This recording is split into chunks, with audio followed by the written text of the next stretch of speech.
So, for each candidate, beginning with Greg, the current board will be making decisions that you will have to manage. How do you view Prescott Unified School District's option to cut their budget and right-size the district? There's 2 minutes for each candidate to respond. Thank you. Well, I think we are all very aware that the district is at a very critical time right now. We're hearing that $2.1 million needs to be cut from the budget. This is not necessarily something new, although the size of that cut is larger than we've seen in the past. So it's a very difficult decision to try to figure out where do you cut $2.1 million. And I know the board currently is wrestling with that, and there's lots of discussion and good discussion on this topic. I know there's lots of different options on the table. Some options involve restructuring and right-sizing the district, and some of them involve programmatic solutions where there's some savings if we change some of the models that we see in our schools. And finally, there's a 4-day week out there as well that is an option to cut the budget. I think if I was a board member now, I would be approaching this, number one, from the perspective is what would be the best for our students? What is the cuts that we can make that would least affect the education that we're now delivering to our kids? And in many cases, we want to try to increase the academic achievement. So I would be very concerned and be considering not just cutting money, but considering all those options. What's the best option where our kids will not suffer and the academic achievement will not suffer? But as I look at this as well, I think that you also have to consider your constituents. You have to think about families and parents who are the decision makers, and they are involved with their kids' education, and they're making these decisions about where they're going, and there are other options. And we need to really consider how can we do this where it has the least negative effect on our constituents and our families and our students, because we need to retain as many as we possibly can so we can continue to have the funding that we have now. For me, I think because of the declining enrollment over the number of years that we've seen this happening, I think the right sizing of the district is probably the one thing I would look to first. Because we have more facility at this point, is my understanding, than we do have in terms of enrollment, I think that we could reduce the number of schools we have. I know it's a painful option, but I would say that if there are... Oh, I'm sorry. Okay, that was a quick 2 minutes. My apologies. Where's the buzzer? Mr. Anderson. Thank you. So what is right sizing? What does it mean? To me, it basically means that you attain the best value for the students without the district going insolvent. Right now, we have some severe major money issues. We're $2 million short going into the next budget year. So we have to address the problem both ways. The short term for the $2 million, and in the long term, how to avoid this problem coming up all the time. I believe that we need an in-depth analysis of the schools, because best value doesn't mean the cheapest way. And there's unintended consequences when you make a quick, cheapest way approach.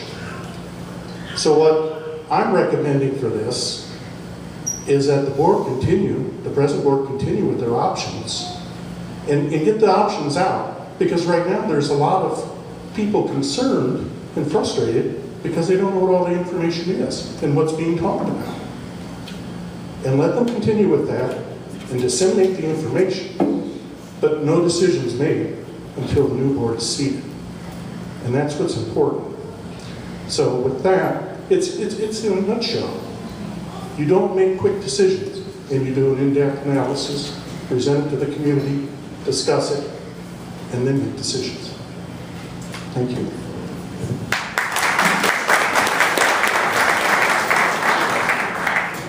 These are sacrificial cuts that we are considering right now. It's very difficult. Ever since I've been on the board, we've had to cut $1 million or so each year. It's been very uncomfortable, and now we're facing a bigger cut than usual. We will have to adjust the number of schools that we have. We're in the process of talking about that right now. Met with the superintendent today.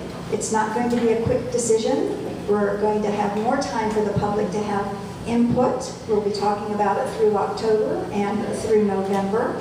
I don't believe we'll be making a decision until December. We cannot wait until a new board is seated, because if a school or schools are going to be closed or things are going to be adjusted, there's a certain timeline that we have to be on to notify the public, get things ready. So the current board is going to be making this decision.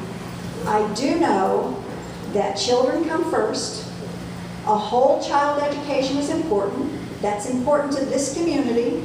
We believe in the arts. We believe in providing that for our kids. I know you do. We want to continue that. So our kids come first. We look at what happens, what's in the best interest of our teachers and our families. We want to, of course, keep our community schools, and we're going to try to do the best we can to have the least impact on our families. But things are going to be reorganized. It will be done with this board. But believe me, we are listening to you. We're reading the letters that are coming in right now. I appreciate your concern. I'm so happy to see everyone here tonight, because it's important to have community input. It's important to hear from you. We've had 2 forums. We've had opportunities for people to give feedback, and we will continue to have opportunities for you to give feedback to us, because we will make the Solomon's choice.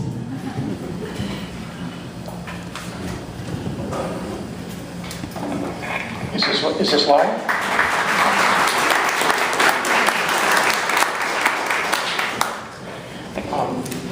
My question is, why do we now have our back to the wall instead in terms of budget cuts?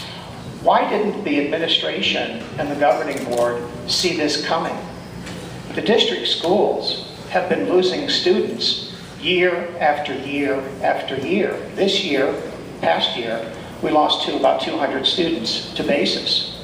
BASIS is just starting with 450. They're going up to 800 or more. So isn't it likely that we're going to lose some more students next year and the year after that? So why is this a big surprise to the governing board and to the administration that the cuts need to be made? We should have made these cuts earlier when we didn't have our back to the wall, but now we do. So cuts are going to have to be made, because there isn't going to be any windfall of money. We've been down the road of trying to raise taxes. We've been down the road of trying to sell bonds. Didn't work. The voters are not buying it. Many of you in this room may have wished it turned out differently, but the fact is the voters aren't buying it. The penny sales tax was turned down, and the bonds were turned down here in Prescott. So there is no windfall of money that you can anticipate. We're going to have to work with the resources we have. I've called for the closing, very specific things, and I'll be very specific tonight about what I want to do if I get on the board. I'd like to close Discovery Gardens. I don't believe the district should be in the business of running a preschool. There's no requirement that we run a preschool. The market can take care of preschool. The district doesn't belong in that area. I have suggested selling Mile High Middle School. The district owns very valuable real estate. We need to leverage our assets. This is not a short-term solution, but it is a solution down the road. We should at least begin to consider optimizing our assets. There's been a proposal to switch to a 4-day-a-week school week, and I support that. I also support closing one or more of our schools. This has to be done. It makes no other sense. We can't run empty schools and drive empty school buses.